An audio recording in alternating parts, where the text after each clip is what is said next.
श्री शिवाय नमस्तु भयम।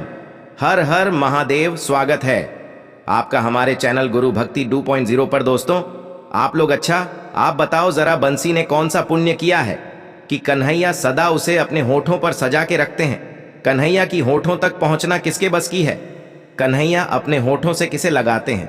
कन्हैया अपने होठों से बांसुरी को लगाते हैं। गोपियां बोलती हैं, तू मेरी सौत है। कृष्ण ने कभी हमें इस तरह से स्वीकार नहीं किया जिस तरह बांसुरी तुझे स्वीकार किया है। जरा तू हमें यह तो बता कि तूने पुण्य कौन सा किया है। तो बांसुरी ने अपना पुण्य बताया। बांसुरी ने कहा, बहन मैं बांस की बनती हूं, यह दुनिया वाले जलता हुआ सूल मेरी छाती में चुभते हैं। जब छेद करना, बांसुरी में तो लोहे का एक सरिया होता है, पतला सा, उसके नाप का, उसे गर्म किया जाता और गर्म करके उसको डाल दिया जाता है तो बांस उसना जल जाता है। बांसुरी ने कहा, दुनिया ने मेरे बदन में 7-7 छेद किए, मुझे जलाया, मुझे तपाया, फिर भी मैंने कभी किसी के लिए बद्दुआ नहीं निका, अपशब्द नहीं कहे। जब भी मैं बजी हूं, जब भी मैं बोली हूं तो मधुर बोली हूं, मीठा बोली हूं। समाज ने मेरे साथ भले कितना भी बुरा व्यवहार किया हो, लेकिन जब मैं बजती हूं तो चाहे जहरीला सांप हो या सज्जन हो, मैं दोनों के चित्त को चुरा लेती हूं। अच्छा यह बताओ, बांसुरी सबके मन को मोह लेती है या नहीं? यदि बज जाए तो आपको अपनी ओर खींच लेती है, हाँ या ना? अब बताओ, केवल आपको नहीं, अरे सांप भी नाचने लग जाता है। बांसुरी की तान में बीन बजती है ना, बांसुरी बीन सुन करके सांप बिल से बाहर आ जाता है, हाँ या ना? यह बांसुरी जब बजती है तो जहरीले नांग को भी अपने वश में कर लेती है।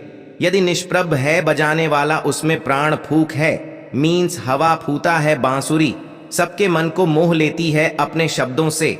यदि वाणी सबके चित्त को अपने शब्द से मोहती है तो क्यों ना आप भी बांसुरी से सीखें। आप भी इतना मधुर बोले कि आप भी अपनी वाणी से सबके चित्त को चुरा लें, मन को मोह ले, सबको बांध ले अपनी वाणी से। यदि बांसुरी, क्यों ना आप भी बांसुरी की तरह मधुर बोलना स्टार्ट कर दो।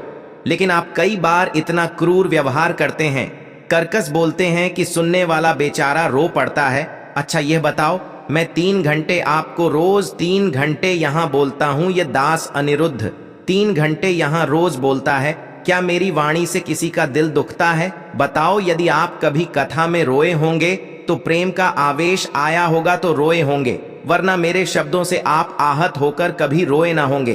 क्यों जी, मेरे शब्दों ने आपको कभी रुलाया ना होगा? हाँ रुलाया होगा, पर प्रेम के आवेश में आप रोए होंगे, भगवान के लिए रोए होंगे। वह प्रेम कथा में जब प्रेम जागता है तो आंखों में आंसू आते हैं, वरना मेरी वाणी से मैंने आज तक 3 घंटे की कथा रोज सुनाता हूं, सालों से सुना रहा हूं। आज तक मुझे शायद किसी का दिल दुखा हो, लेकिन जहां तक मुझे लगता है कि आज तक मैंने कभी ऐसा कभी नहीं बोला कि किसी का हृदय रो पड़े, हाँ या ना? अरे यह वाणी ही तो है। मैं आपको कई बार हंसाता हूं, कथा सुनाता हूं तो प्रेम में आप रोते हैं, आप हंसते भी हैं, कथा में रोते भी हैं, पर वह रोना अलग है। मेरी वाणी से आपका हृदय दुखी हुआ, आप आहत हो गए, परेशान होकर कभी ना रोए होंगे। जब मैं 3 घंटे बोलकर भी आपके मन को प्रसन्न ही रखता हूं, आपको कभी रुलाता नहीं हूं। लेकिन समाज में कुछ लोग हैं, कई बार आपकी पत्नी आपको कुछ ऐसा बोल देती है कि पुरुष की आंखों में आंसू आ जाते हैं। कई बार पुरुष ऐसा बोल देता है कि पत्नी की आंखों में आंसू आ जाते हैं। कई बार बेटा ऐसा बोल देता है, माँ की आंखों में आंसू आ जाते हैं। अरे हमेशा ऐसा बोला करो कि सामने वालों की होठों में मुस्कान आए, आंखों से आंसू आए, ऐसा कभी ना बोला करो। ख्याल रखो इस बात का, जब भी बोलो तो ऐसा बोलो कि सामने वाला हंस पड़े, उसके होठों पर मुस्कान आए। ऐसा कभी ना बोलना कि सामने वाले की आंखों में आंसू आ जाए। आंसू देने वाले मत बनना, आंसू पहुंचने वाले बनना, आंसू लेने वाला बनना। भाई हम आपके आंसू पहुंचेंगे हैं कि तू नर की सेवा करता है या नहीं। वो इस रूप में दरिद्र नारायण के रूप में वही आए हैं, आप समझते नहीं हो। इसलिए सबकी तृप्ति ही ईश्वर की आपकी आंखों में आंसू देंगे। नहीं, हमको ईश्वर ने वाणी दी है। दी क्या आप में से कितनों को ईश्वर ने वाणी दी है? बोलो भला, जय श्रीमन नारायण वाणी दी है ना आपको? बोलो जय श्री कृष्ण, राधे राधे। वाह, आप लोग कितना अच्छा बोलते हैं, कितनी मधुर वाणी है कि सोचो जब आप लोग, हम लोग, आप मतलब मैं भी, जब हम लोग बूढ़े होते हैं ना, जब आप बूढ़े हो जाएंगे, हम बूढ़े हो जाएंगे, तो याद रखना अभी हम लोग बोल रहे हैं, लेकिन जब आप 70-80 साल के हो जाएंगे और आपके मरने का समय करीब आएगा तो मरने के कुछ दिन पहले से आप बोलना बंद कर दोगे। 99 पर, 95 पर। बुढ़ापे में, आखिरी दिनों में, मृत्यु के दिनों में, आखिरी दिनों में आदमी बोलना बंद कर देता है। चाहता तो है पर आवाज नहीं निकलती। क्या यह बात सही है कि झूठी है, सही है? एक दिन ऐसा आएगा कि आप बोल ही पाएंगे, हाँ या ना चाहेंगे। बहुत कुछ बोलना पर बोल ही नहीं पाएंगे। इसीलिए जब तक ईश्वर ने यह वाणी दे रखी है तो अच्छा अच्छा बोलिए, बुरा बुरा मत बोलिए, किसी को बुरा मत बोलिए। आप अपने दुश्मन को भी बुरा मत बोलिए। ऐसा ना बोलिए कि किसी का दिल दुख जाए, ऐसा मत बोलिए कि किसी का कोई रो पड़े, ऐसा मत बोलिए। कोई हंस पड़े, ऐसा बोलिए हंसाओ, सबको हंसाओ। अपनी माँ को हंसाओ, अपने पिता को हंसाओ, अपनी पत्नी को हंसाओ, अपने पति को हंसाओ, अपने बच्चों को हंसाओ, अपने परिवार को हंसाओ, अपने समाज को हंसाओ, अपने देश को, सबको हंसाओ। और हंसते हंसते यह जिंदगी पूरी हो। रोते रोते नहीं रोना है। तो भगवान की याद में हे प्रभु, ना जाने होगा कब हमें दीदार आपका, ना जाने होगा कब हमें दीदार आपका। आंखों को इंतजार है सरकार, आपका आंखों को इंतजार है सरकार आपका, ना जाने होगा कब हमें दीदार आपका। रोइए भगवान के लिए। तो आज से आप मुझे एक वचन दो कि आप भी बांसुरी की तरह मीठा बोलेंगे और बोलने के पहले अपने शब्दों को जरा तराजू में तौल कर देखेंगे कि आपके शब्दों में वजन कितना है। सस्ते शब्द ना बोला करिए, महंगे शब्द। सस्ते शब्द ना बोलिए।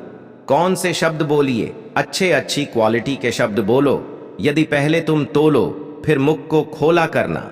शब्दों में बड़ी जान होती है, हाँ या ना?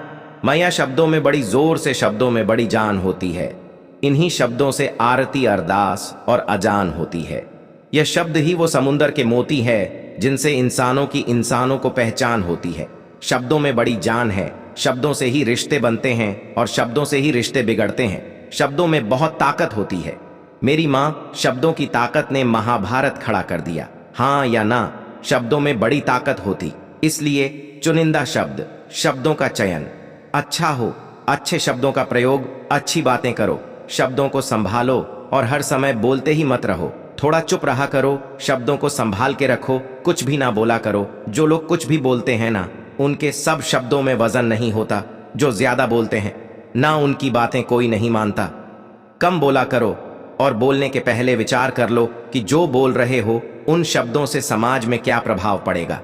समझदार लोग जो होते हैं ना, कम बोलते। समझदार लोग जो होंगे वो बोलेंगे कम, सुनेंगे ज्यादा, और बोलेंगे तो लाख टके की बात बोलेंगे। और थर्ड क्वालिटी का लोग आदमी दिन भर बड़बड़ाता है, कोई सुनता ही नहीं। पति बड़बड़ाता, पत्नी नहीं सुनती, बच्चे नहीं सुनते। आप लोगों का रोना यही तो है गुरुजी, हमारा बेटा सुनता नहीं है। तुम इतना बड़बड़ा हो, कितना सुने महाराज जी, हमारा बेटा सुनता नहीं है। काहे इतना बड़बड़ा आती हो? इतना क्यों बोलना है? दिन भर क्यों बोलना है? तुम सब कुछ बोल जाती हो, सबसे बोलती हो, दिन भर बोलती हो, चुप रहती नहीं हो। तो भाई कौन कितना कितना सुने? थोड़ा बोलना कम कीजिए।